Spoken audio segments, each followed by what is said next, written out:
నీ దోపిడి దొంగ ఉదాహరణ తయారు చేయాలి. ఏం మాట్లాడుతున్నా అక్కడ అలా అడ్వకేట్లు కానీ వాళ్ళు మాట్లాడి అప్పుడప్పుడు ప్రెస్కొస్తే నా జడ్జి కూడా కోప్పడ్డాడు. ఒకరోజు నా కొడుకు ఎగ్జామ్స్ ఉంటాను, ఒకరోజు నాకు బీపీ ఎక్కువైంది అంటారు, ఒకరోజు స్టార్ క్యాంపెయిన్ కాబట్టి క్యాంపెయిన్ చేయాలి బేలీ అని మొత్తం దూసుకున్నట్టు సూత్రధారి పాత్రధారి ఆమె చెప్పినాక ఎట్లా సిగ్గొస్తలేదు అర్థమవుతలేదు. కేసీఆర్ గారికి ఎట్లా ప్రచారం చేస్తున్నాడు పబ్లిక్ అర్థం కాలేదా? బతుకమ్మ చాటున మందుబాటిలు అమ్ముకున్న వాళ్ళ పార్టీ కూడా ఓటేస్తారా? ఒక్క సీటు రాదు. 12-13 సీట్లు పెట్టుకున్నాం. 15 మిషన్ మా టార్గెట్. 12-13 సీట్లతోని పార్లమెంట్లో గెలుస్తున్నాం. ఆ తర్వాత 3 నెలలు బీఆర్ఎస్ పార్టీ దుకాణం బంద్ అవుతుంది. ఆ పార్టీ ఉన్నదని చెప్పి నేను ఖచ్చితంగా చెప్తున్నా. ఆయన అట్లా మాట్లాడుతుంది కాబట్టి వాళ్ళు ఏం కుట్రలు చేస్తున్నాం మాకు తెలిసిపోద్ది. దానికి డబల్ కుట్రలు చేయము. మేము చేసే పనులు చూసే వస్తారు వాళ్ళు. కేసీఆర్కి చెప్పదలుచుకున్నాం. దాని కిందనే మన ఆయన ఓడించింది.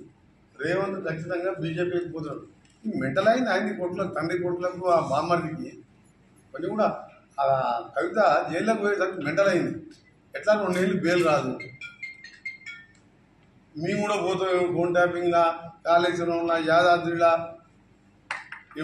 మనోడు కూడా పోతాడు. మన జిల్లాలో కూడా అలా లోపలికి బెయిల్ వచ్చేది రోజు 50,000 కోట్లకు పెంచింది. దాన్ని 29,000 కోట్లకు నామినేషన్ మీద బిహెచ్ఏ ఇచ్చింది. అది ఇస్తానికి వీలు లేదు. 5 లక్షల కంటే ఎక్కువ టెండర్ పెట్టాలి. పెద్ద స్కామ్ అది. ఎల్ నరసింహారెడ్డి హైకోర్టు మాజీ ప్రధాన న్యాయమూర్తి గారు ఎంక్వైరీ చేస్తూ నోటీస్ ఇస్తుంది.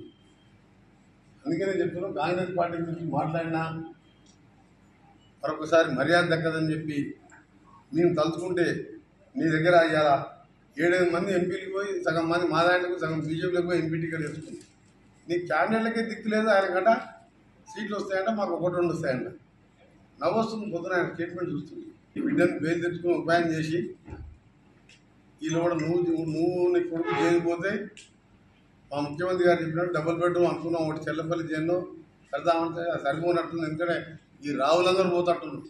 ప్రభాకర్ రావు నుంచి మొదలు పెడితే తారక రామ దాకా ఎన్ని డబుల్ బెడ్రూమ్ కట్టాలి, చెల్లపల్లి కొన్ని కట్టాలి, చెంచల్గూడ కొన్ని కట్టాలి. చేసిన మోసాలకు ఖాళీగా మళ్ళీ కాంగ్రెస్ పార్టీ గురించి మాట ఇస్తే మర్యాద దక్కదని చెప్పి సీరియస్గా వార్నింగ్ ఇస్తున్నాం. నువ్వు అనుకుంటున్నావు ఇట్లా కాంగ్రెస్ వాళ్ళు మర్యాదగా మాట్లాడుతున్నావు అనుకుంటున్నాను.